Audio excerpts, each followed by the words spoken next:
Hello friends. तो कैसे हैं आप सब। आज हम बात करेंगे एक इंडोनेशियन मूवी जो 2018 में आई है। इस मूवी का नाम है बाय गेब।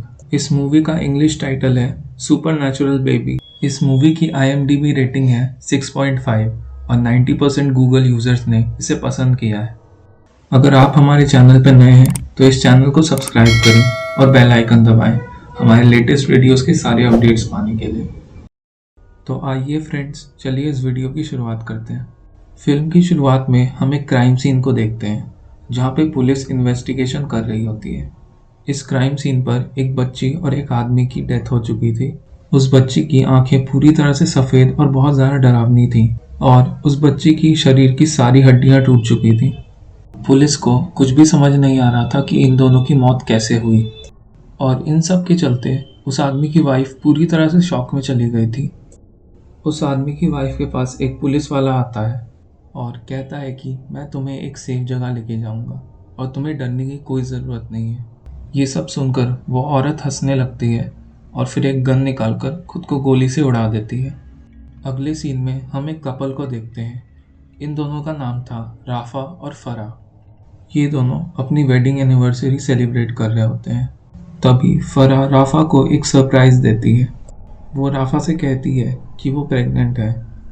ये बात सुनकर राफा बहुत ज़्यादा खुश हो जाता है।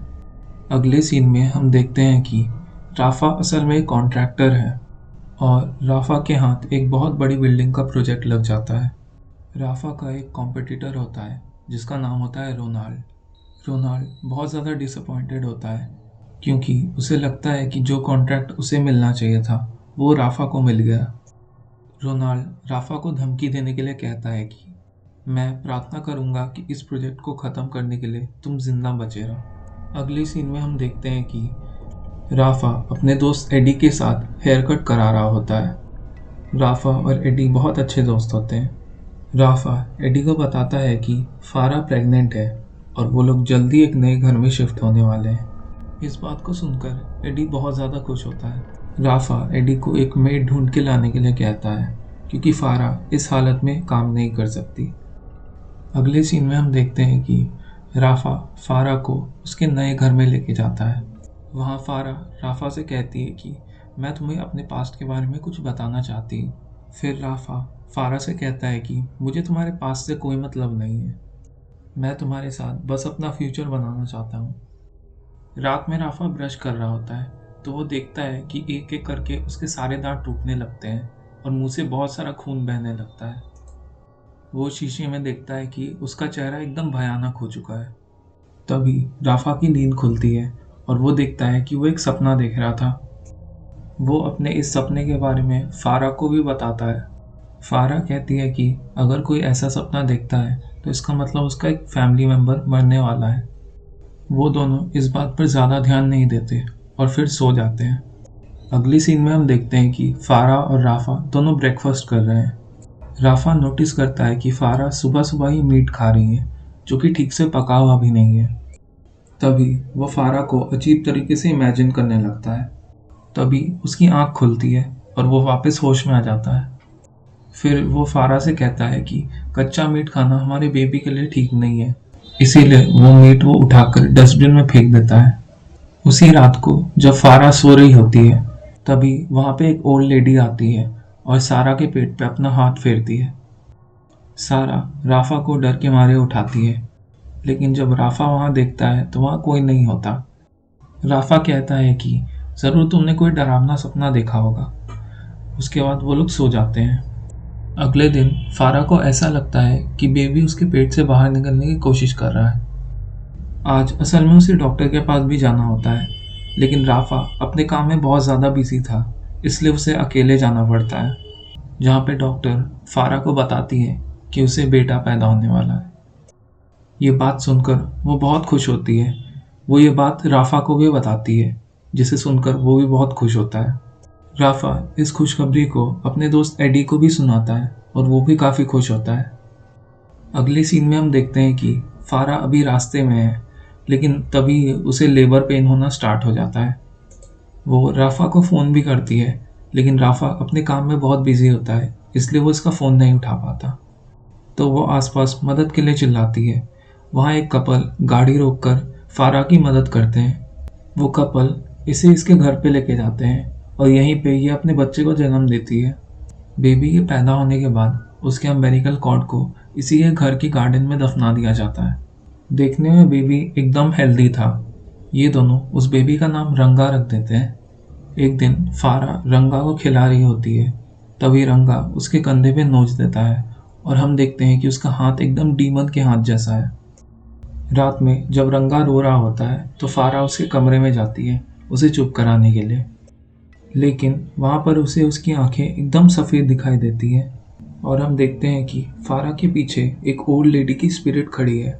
फारा ये बात जाकर राफा को बताती है, लेकिन राफा उसके बात पे यकीन नहीं करता और राफा उसे ये कहता है कि शायद तुम्हें कोई वहम हुआ होगा। वो इस बात को साबित करने के लिए फारा को रंगा के रूम के सीसीटीवी फुटेज भी दिखाता है, जिसमें रंगा की आंखें एकदम नॉर्मल लग रही थी। अगले दिन एडी राफा के घर में एक मेड को लाता है ताकि वो इस घर का सारा काम संभाल सके। वो मेड अब घर का सारा काम करने लगती है। जब वो वॉशरूम साफ कर रही होती है तो उसे वॉशरूम के अंदर से एक हाथ बाहर आता हुआ दिखाई देता है, जिससे वो बहुत ज़्यादा डर जाती है। वो ये बात जाकर राफा को बताती है कि ये घर हॉन्टेड है, जिसके बाद वो एक समन को बुलाती है।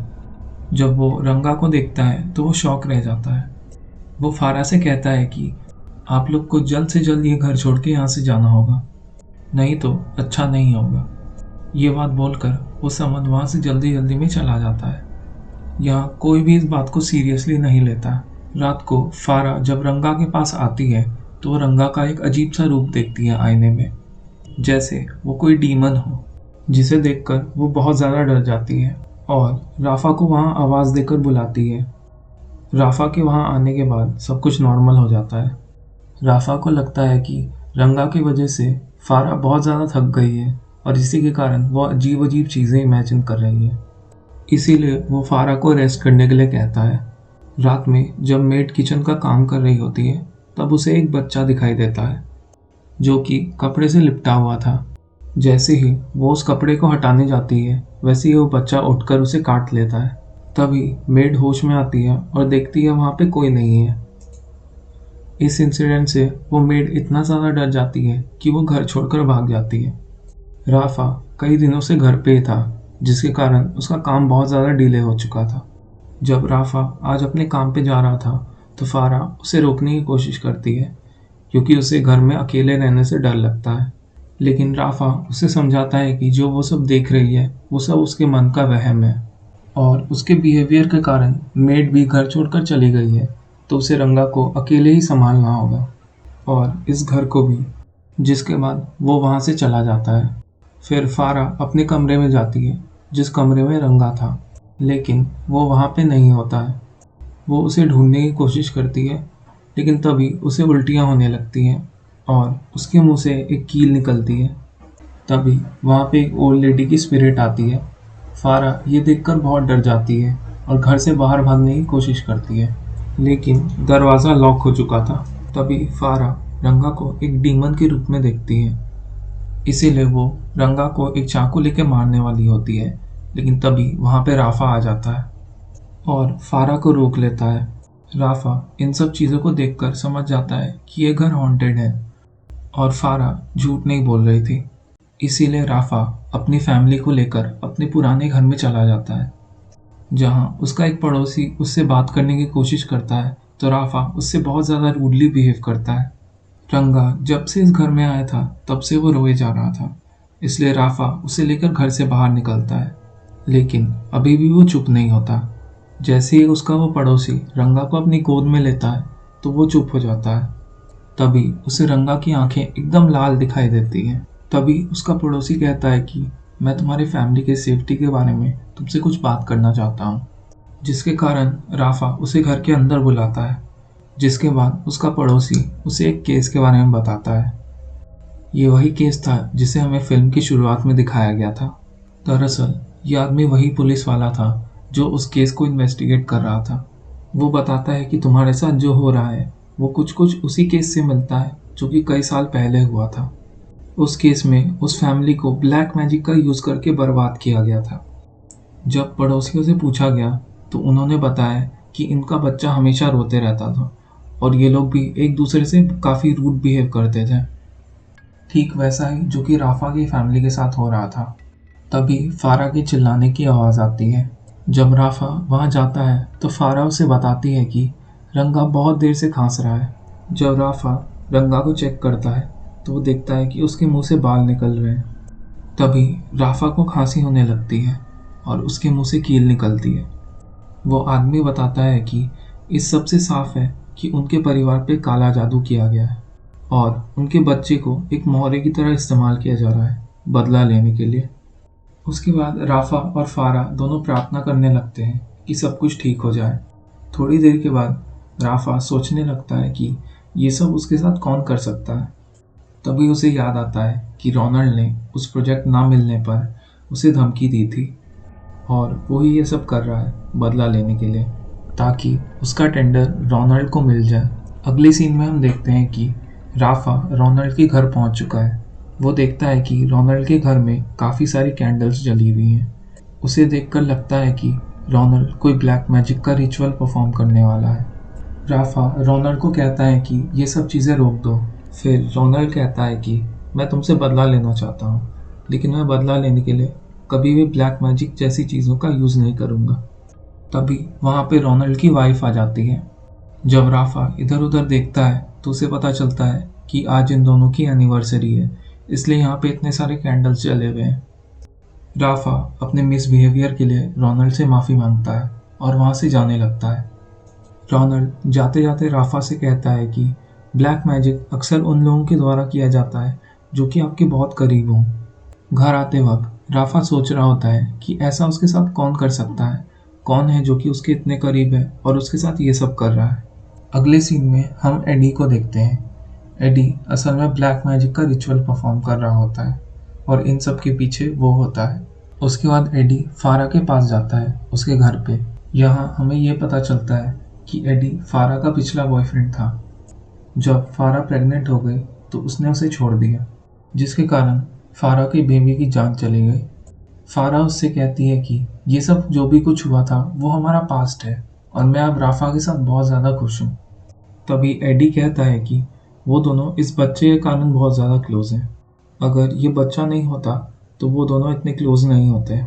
एडी रंगा को कोई नुकसान ना पहुंचा दे इसलिए फारा उसे उससे लेने लगती है, लेकिन एडी रंगा को नहीं दे रहा होता। तभी राफा पीछे बैकडोर से आ जाता है और उसके और एडी के बीच में हाथापाई शुरू हो जाती है। मौका देखकर फारा रंगा को अपने रूम में लेके आ जाती है। तभी उसे वहाँ पे उस ओल्ड लेडी की स्पिरिट दिखाई देती है जो कि रंगा को उससे छीन लेती है, जिसके कारण फारा बार बार चिल्लाती है कि ये उसका बेबी है, तो वो स्पिरिट उसके ऊपर हमला नहीं करती। यहाँ पे हमें दिखाया जाता है कि एडी और राफा अभी भी हाथापाई कर रहे हैं। तभी वो स्पिरिट वहाँ आ जाती है और एडी की सारी हड्डियाँ तोड़ देती है, जिसके कारण एडी की वहीं पे मौत हो जाती है। जिसके बाद राफा फारा को कहता है कि अब सब कुछ ठीक है और मूवी यहीं पे ख़त्म हो जाती है। तो फ्रेंड्स, ये थी इस मूवी की कहानी। अब बात करते हैं इस मूवी की एंडिंग की। मूवी की शुरुआत में जिस फैमिली को मारा गया था वो फैमिली भी शायद राफा और फारा की तरह इस घर में रहते थे। जब एडी को ये पता चला कि राफा और फारा का एक बच्चा होने वाला है तो उसने ब्लैक मैजिक से उस लेडी की स्पिरिट की मदद ली जिसे यहाँ पे मारा गया था, क्योंकि वो फारा की फैमिली को हर्ट करना चाहता था और नहीं चाहता था कि वो लोग एक साथ खुश रहें, क्योंकि फारा उसकी गर्लफ्रेंड थी और यही बात फारा राफा को फिल्म की शुरुआत में बताना चाहती थी। लेकिन राफा को इन सब चीज़ों से कोई लेना देना नहीं था। जब वो स्पिरिट इन सबको हॉन्ट करने लगती है तो ये लोग अपने पुराने घर में शिफ्ट हो जाते हैं। लेकिन यहाँ पे भी वो सब कुछ नहीं रुकता। जैसे ही उस बूढ़ी औरत की स्पिरिट रंगा की आत्मा को अपने अंदर खींचने लगती है, वैसे ही फारा उसे याद दिलाती है कि ये उसका बच्चा है, जिसके कारण वो स्पिरिट ब्लैक मैजिक के कंट्रोल से बाहर आ जाती है और रंगा को छोड़ देती है और एडी को ही वहीं पे मार डालती है, ठीक उसी तरह जैसे उसके हस्बैंड की मौत हुई थी। और इन सब के कारण राफा और उसकी फैमिली बच जाती है। उम्मीद करते हैं कि आपको ये फिल्म पसंद आई होगी। इस वीडियो को लाइक करना ना भूलें और अगर आप हमारे चैनल पर नए हैं तो इस चैनल को सब्सक्राइब करें और बेल आइकन दबाएं। हमें कमेंट सेक्शन में ये बताइए कि आपको ये वीडियो कैसी लगी। And as always, bye.